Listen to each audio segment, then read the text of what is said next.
90 के पार है कि अगला पड़ाव 100 का आंकड़ा है। नमस्कार, आप देख रहे हैं बस्तक, मैं हूं आपके साथ अनिमा द्विवेदी। इंडियन रुपी का 90 का आंकड़ा छू लेना किसी झटके से कम नहीं है। बड़ा सवाल यह है कि क्या भारतीय करेंसी 100 का आंकड़ा छू सकती है। गिरावट तेज नहीं है लेकिन लगातार है। ये स्लाइड सिर्फ एक कमजोरी नहीं बल्कि बदलते वैश्विक माहौल, दबाव में एक्सपोर्ट्स और भारी डॉलर आउटफ्लो की एक तस्वीर दिखाती है। 3 दिसंबर को रुपया 90 रुपए 29 पैसे तक फिसल गया, लगातार छठा दिन गिरावट का। इस साल 5% तक कमजोर होकर यह 2025 की एशिया की सबसे खराब प्रदर्शन करने वाली करेंसी बन गया है। हैरानी यह है कि जीडीपी स्ट्रॉन्ग है, घरेलू मांग मजबूत है, मगर दबाव बाहरी मोर्चे से आ रहा है। 3 बड़े कारण भी बताए जा रहे हैं। पहला, बढ़ता ट्रेड डेफिसिट। अक्टूबर में माल व्यापार घाटा 41.7 अरब डॉलर तक पहुंच गया, यानी इतिहास का सबसे ऊंचा स्तर। गोल्ड इंपोर्ट बढ़े, एक्सपोर्ट्स धीमे पड़े और अमेरिका ने कई भारतीय सामानों पर 50% तक टैरिफ बढ़ा दिए। रूस से तेल खरीद विवाद के बाद ये सब हुआ। इससे भारतीय एक्सपोर्टर्स महंगे पड़े और ग्लोबल मार्केट में उनकी पकड़ ढीली हो गई। दूसरी समस्या पे आई है फॉरेन इन्वेस्टमेंट आउटफ्लो। इस साल एफपीआई ने 1.48 लाख करोड़ रुपए से ज्यादा निकाल लिए। अक्टूबर में थोड़ी खरीदारी दिखी थी, लेकिन टैरिफ डील पैच होने से फिर सेलिंग तेज हो गई। एफडीआई भी धीमा है, ओवरसीज बोरोइंग भी कम है, यानी बैलेंस ऑफ पेमेंट पर डबल प्रेशर। तीसरा फैक्टर भी देखिए, स्पेक्यूलेटिव ट्रेडिंग। 90 का स्तर टूटते ही कई एक्सोटिक करेंसी ऑप्शंस एक्टिव हुए, जिससे वोलेटिलिटी और बढ़ गई।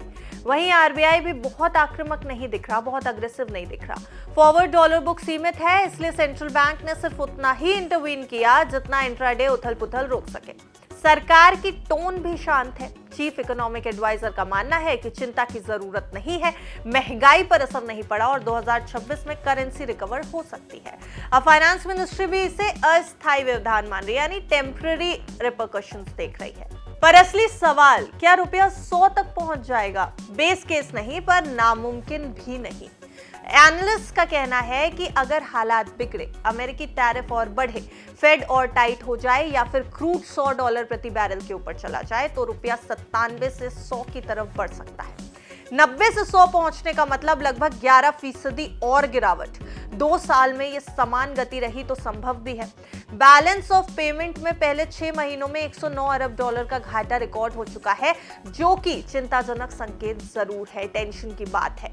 लेकिन एक दूसरा मत भी है। कुछ एनालिस्ट ये भी मान रहे हैं कि 100 तभी दिखेगा जब कोई बड़ा ग्लोबल शॉक आए। भारत की 8.2% जीडीपी ग्रोथ, मजबूत सर्विस एक्सपोर्ट और $690 के करीब फॉरेक्स रिजर्व बड़ी ढाल बनकर खड़े हैं। आरबीआई का इंटरवेंशन मॉडल भी अचानक गिरावट रोक सकता है। वहीं अब अगर मार्केट की बात करें तो कुल मिलाकर घबराहट नहीं है, लेकिन कॉशियसनेस बढ़ गई है। आईटी और फार्मा जैसे एक्सपोर्ट सेक्टर्स रुपए की कमजोरी से फायदा देख रहे हैं, जबकि विदेशी निवेशक रिटर्न गिरने के कारण सोच समझकर कदम रख रहे हैं।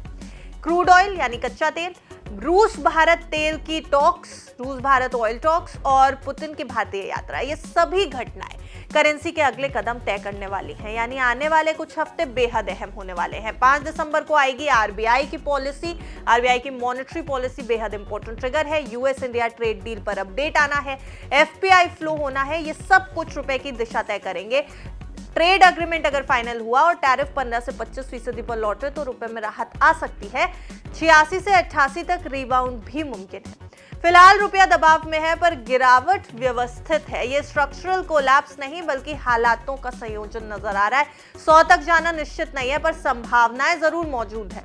आने वाले महीने डॉलर के मुकाबले भारत की ताकत और पेशेंस की अगली परीक्षा होंगे। तो आपको क्या लगता है, इस एग्जाम में रुपी पास कर पाएगा या फिर लुढ़क कर 100 के आंकड़े पर आ जाएगा? अपनी राय कमेंट बॉक्स में जरूर दें और देखते रहें बस्तक।